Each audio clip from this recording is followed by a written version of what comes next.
जन्माला आल्यानंतर बऱ्याच घरांमध्ये सगळ्यात पहिले जे काही तयार होते ती कुंडली. कुंडलीवरून भविष्य हे याला कदाचित हजारो वर्षांची परंपरा असेल, शेकडो नाहीच हजारो वर्षांचीच परंपरा असेल. आणि त्यामुळेच ही कुंडली ना सर्वव्यापी आहे असं म्हटल्यास चुकीचं ठरणार नाही. कारण भारतासारख्या देशामध्ये मुलाचं नाव नंतर ठरतं बारशाला, पण त्याची कुंडली ही माझ्या मते 5वीलाच त्याची तयार झालेली असते. मग ही जी कुंडली आहे जी आपल्या जीवनावर एवढा परिणाम टाकत असते, ह्या कुंडलीविषयी आज आपण बातचीत करणार आहोत. आणि या संदर्भात माहिती देण्यासाठी आपल्याबरोबर आहेत मानसी काळे. मानसी काळे या ज्योतिषी आहेत, अनेक वर्ष ते या क्षेत्रात काम करत आहेत. मॅडम, सर्वप्रथम ठाणे वर्तमानमध्ये आपलं हार्दिक स्वागत. मला सांगा, कुंडलीमध्ये जी 12 घरं असतात, ह्या 12 घरांचं जे महत्त्व आहे त्याविषयी सांगा. मी असं म्हणेन सर की 12 ग्रह असतात कुंडलीमध्ये, ते म्हणजे एक अख्खा जिल्हा असतो आणि त्या जिल्ह्यातले 12 म्हणजे 12 तालुके असतात. कारण ते 12 ग्रह तुमच्या आयुष्याचा एक परिपूर्ण एक असतो, तो म्हणजे एक प्रवास दर्शवतात. प्रत्येक घर वेगवेगळ्या गोष्टी रिप्रेझेंट करतात. पत्रिका जी निघते, तुम्ही ज्या मोमेंटला जन्मला आहात त्या मोमेंटला आकाशात ग्रह ताऱ्यांची जी काही परिस्थिती असेल, जे काही नक्षत्र असेल, त्याचं चरण असेल, जी काही राशी असेल, त्या राशीप्रमाणे ती कुंडली मांडली जाते आणि त्या त्या वेळेची कुंडली ती बनली जाते. त्या कुंडलीमध्ये तुमचं एक राशी कुंडली असते, चंद्र राशीवरनं ती रिप्रेझेंट होते, आणि एक लग्न कुंडली असते.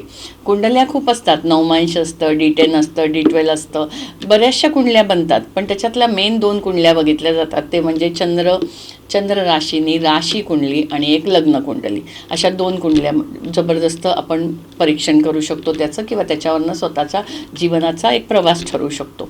ते जी 12 ग्रह आहेत, ती ग्रह प्रत्येक ग्रहाला पण रिप्रेझेंट आहेत.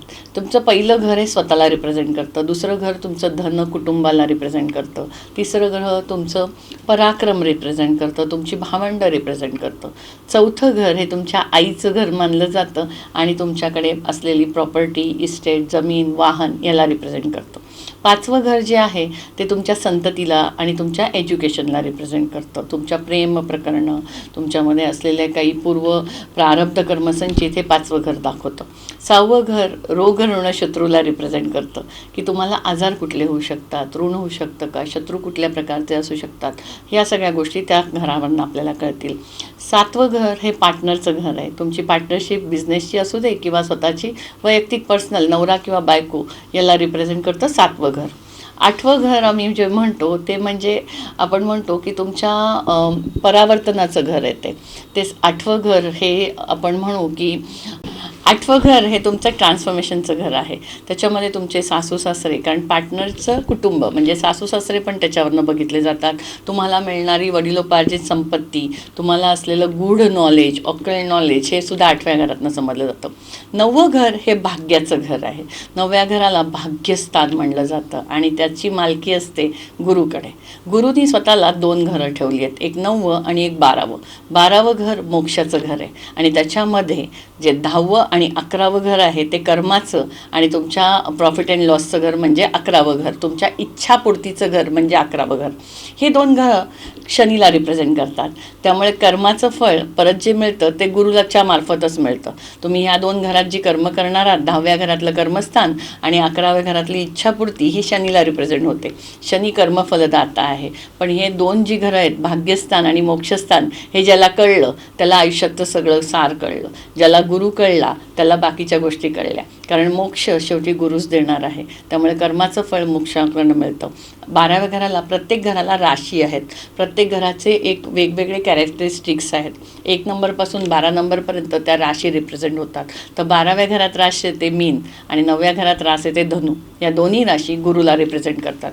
आणि 10वं घर म्हणजे मकर आणि 11वं घर म्हणजे कुंभ, हे दोन्ही येतात शनीच्या अंडर. त्यामुळे शनी तुमच्याकडनं कर्म करून घेणार आणि गुरु तुम्हाला त्याचं फळ देणार. भाग्य ज्याला उजळलं त्याच्याकडनं कर्म चांगले होतील आणि त्यांना मोक्ष चांगला मिळेल. हे पत्रिकेचं सार आहे. या पत्रिकेतनं तुम्हाला खूप जास्त तुमचे इव्हेंट्स कळतात, तुमच्यामध्ये असणाऱ्या गोष्टी कळतात की बाबा ह्या गोष्टी घडू शकतात. तर त्याच्या अगोदर प्रिकॉशनेटली तुम्ही त्याच्यावरती काम पण करू शकता. कुंडली खरंच पॉवरफुल असते. म्हणजे ज्यांना या क्षेत्रातली माहिती आहे, ज्यांनी या क्षेत्रातलं ज्ञान मिळवलेलं आहे, आपलं आयुष्य अख्खं आयुष्य या क्षेत्राला वाहून देणारे अनेक लोक आहेत आणि त्यांचं ज्ञान जे असतं हे त्याला फक्त सलाम करावं असं वाटतं. पण मला सांगा की खरंच आपण कुंडलीवरनं भविष्यात घडणाऱ्या घटना सांगू शकतो? आता समजा तुमचं गोचर कुठे चाललंय. गोचर म्हणजे काय की आत्ता वर्तमान परिस्थितीत कुठले ग्रह कुठल्या राशीत बसले आहेत याला गोचर म्हणतात. तुमची पत्रिका तुम्ही जन्मला त्या दिवशी जी बनली ती बनली, पण आत्ताच्या घडीला काही ग्रह वेगवेगळ्या ठिकाणी गोचर करतायत. तर तुमच्या कुंडलीत ते कुठं बसले आहेत आणि ते कशाचे मालक आहेत ते बघतायत कुठं, त्यांची दृष्टी कुठे पडली आहे. प्रत्येक ग्रहांना दृष्ट्या आहेत. प्रत्येकाला 7वी दृष्टी ही कॉमन आहे, पण गुरुच्या दृष्ट्या वेगळ्या. शनीची दृष्टी पडते 3, 7, 10 या घरांवर. तर आत्ता शनी जिथे बसला आहे पण तो दृष्टी कुठे टाकतो आहे हे जर का बघितलं तर त्या दृष्टीमध्ये गुरुच्या दृष्टीमध्ये अमृत आहे आणि शनीच्या दृष्टीमध्ये थोडासा त्रास आहे. तर ह्या 3 घरांवरती जर का दृष्टी पडली, आता जर का बघायला गेलं तर शनी कुंभेला आहे. थोड्या दिवसात 3 महिन्यात तो मीनेला जाईल. तर त्याच्या पुढची रास आणि मागची रास ह्या ज्या 2 राशी आहेत यांना आता 7.5 चालू होईल. म्हणजे तो आता मकरेला सोडेल आणि कुंभ, मीन आणि मेषेला 7.5 चालू होईल. तर ह्या 3 राशी थोड्या अफ्लिक्टेड होतील. ते त्यांच्या जे घरात बसले आहेत ते ग्रह थोडे अफ्लिक्टेड होतील. आता तुम्हाला कुठल्या दशा चालू आहेत, कुठली महादशा चालू आहे, त्याला अंतर्दशा कुठली आहे, त्याची प्रारब्ध दशा कुठली आहे, या हिशोबाने तुमचं ग्रहमान ठरलं जातं. तुम्हाला नोकरी कुठल्या पिरियडमध्ये लागेल, तुमचं लग्न कुठल्या पिरियडमध्ये होईल, तुम्हाला संतती कधी होईल, तुमचं घर कधी होऊ शकतं, या सगळ्याचा एक ठोकताळा तुम्ही पत्रिकेने मांडू शकता. परफेक्ट तुम्हाला त्याचे नंबर्स मिळू शकतात की ह्या दिवशी हे घडवू शकतं.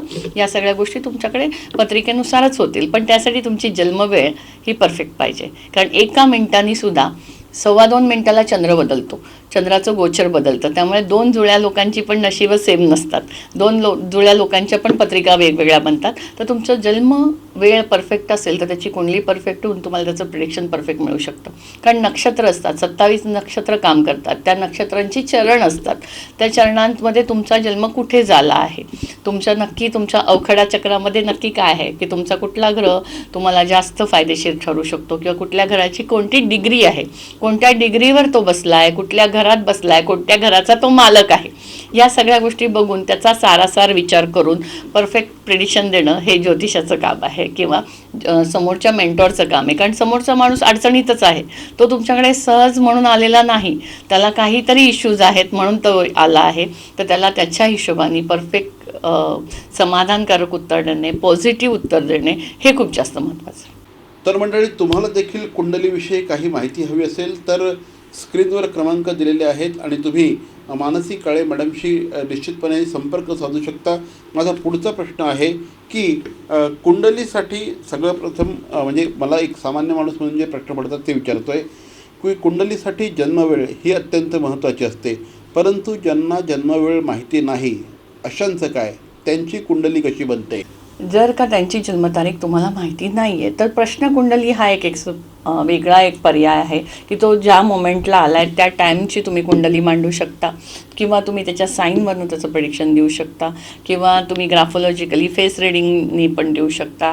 तर ह्या सगळ्या गोष्टी वेगवेगळ्या माध्यमातून करू शकता. टॅरो हा खूप जास्त चांगला त्याच्यावरती एक आपण सोल्युशन म्हणू. टॅरो कार्ड्स जर का तुम्ही टाकले, मी स्वतः टॅरो आणि न्यूमरोलॉजीचं प्रशिक्षण देते, मी स्वतः शिकवते की हे कसं वापरावं आणि लोक माझ्याकडे वापरून नंतर प्रेडिक्शन देतात. तर हे सुद्धा तुम्ही जर का शिकलात तर याचा जास्त चांगला वापर होईल. कारण ज्याची जन्मतारीख नाही आहे त्याला काही प्रॉब्लेम संपले नाही आहेत, ज्याच्याकडे पत्रिका नाही त्याचे प्रॉब्लेम इश्यूज तर आहेत, ते कसेही करून तुम्हाला सॉल्व करून द्यायचे आहेत पॉझिटिव्हली. त्याला एक सकारात्मकता द्यायची, त्याला एक सपोर्ट सिस्टीम हवी आहे म्हणून तो तुमच्यापर्यंत पोचला आहे. तर त्याचं एक व्यवस्थित मार्गदर्शन होणे हे खूप गरजेचं आहे. म्हणून मी नेहमी सांगते डॉक्टर, वकील, ज्योतिषी खूप चांगला पाहिजे. तर मानसी काळे मॅडम या क्षेत्रात आपल्याला माहिती देत आहेत, कुंडलीविषयी माहिती देत आहेत. मॅडम, जाता जाता काय माहिती द्याल आणखी? कुंडली हा तुमचा परिपूर्ण अभ्यास आहे. तो तुमचं एक प्रॉपर प्रॉपर चॅनल आहे तुमचा की तुम्हाला नक्की आत्ता काय हवं आहे, तुम्ही नक्की काय बघताय, तुमची कधी ती परिस्थिती येणार आहे. जर का आत्ता तुमचा पिरियड चांगला नसेल तर मी म्हणेन की थोडंसं थांबूयात. जेव्हा आपला पिरियड तेव्हा चौके छक्के, जेव्हा आपला पिरियड नसतो तेव्हा शांत बसणे हे काम करतं. आणि प्रत्येक वेळेसच चौके छक्के मारता येतील असंही नाही, पण जेव्हा तुमचा पिरियड असेल तेव्हा असे चौके छक्के मारून ठेवा की पुढची 10 वर्ष बसून खाऊ.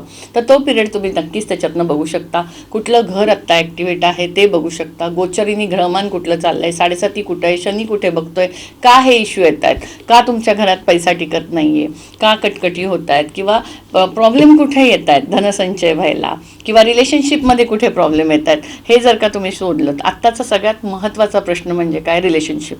तर तुमचं नक्कीच त्या व्यक्तीबरोबर पटतंय का, तुमचं षडाष्टक नाही आहे ना, तुमच्यामध्ये नक्कीच काय कार्मिक हिशोब आहे, हे सगळं तुम्हाला कुंडलीवरनं कळू शकतं आणि मग त्या हिशोबाने आपण त्याची निवड करू शकतो. तर या होत्या मानसी काळे.